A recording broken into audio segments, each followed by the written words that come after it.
Pour initier notre série de podcasts sur les entreprises du mois, nous avons décidé de vous présenter notre première position des portefeuilles Alibaba, un mastodonte de e-commerce en Chine valorisé à 760 milliards de dollars pour un chiffre d'affaires de quasiment 100 milliards de dollars. Le choix n'est pas anodin car le mois prochain, une de ses principales filiales et la plus grosse fintech en Chine, Ant Financial, dont Alibaba détient 33% du capital, va s'introduire en bourse.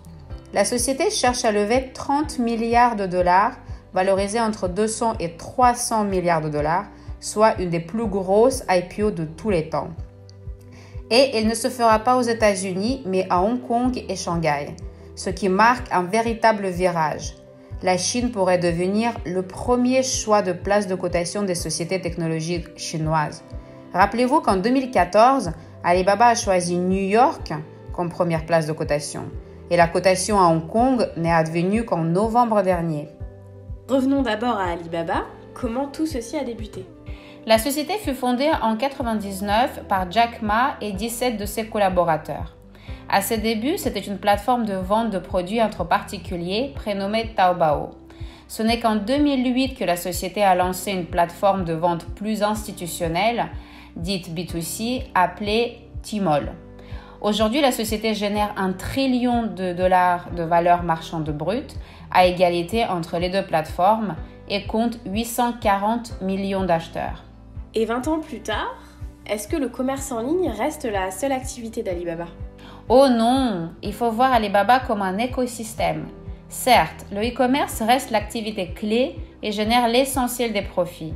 La croissance reste aussi bonne, de l'ordre de 15% par an en moyenne.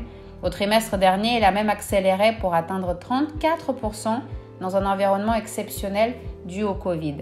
Mais le but de la direction est d'augmenter le temps passé par les clients dans l'univers Alibaba. Les nouvelles initiatives telles que le cloud, les services de proximité, le supermarché en ligne prennent de plus en plus d'ampleur. Et Ant Financial dans tout ça ? Le point de départ d'Ant Financial est le lancement du portefeuille digital Alipay en 2004. La solution de paiement reste aujourd'hui dominante en Chine avec 55% de part de marché et 17 trillions de dollars en valeur de transaction.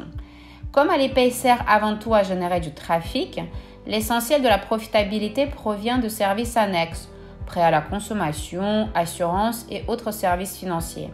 Ant représente par exemple 11% des crédits à la consommation émis en Chine en 2019, si on enlève bien sûr le crédit immobilier. Pour donner quelques chiffres, sur la première moitié de l'année, Ant Group a généré 10 milliards de dollars de chiffre d'affaires et 3 milliards de profits. Et sur l'aspect ESG ? Le fondateur Jack Ma détient 5% d'Alibaba, bien qu'il ne soit plus président du conseil d'administration depuis 2019. Il détient en revanche 18% d'Ant Financial, où logiquement son pouvoir décisionnaire s'exerce. Aujourd'hui, 45% du conseil d'administration d'Alibaba est indépendant et 10% des membres sont des femmes. Ce n'est pas le plus brillant du secteur, mais c'est en nette amélioration. En revanche, côté environnement, on peut saluer l'initiative Ant Forest qui a permis la plantation de 55 millions d'arbres. Aussi, la plateforme de logistique Cainiao a pour objectif de remplacer 50% des emballages par des solutions biodégradables.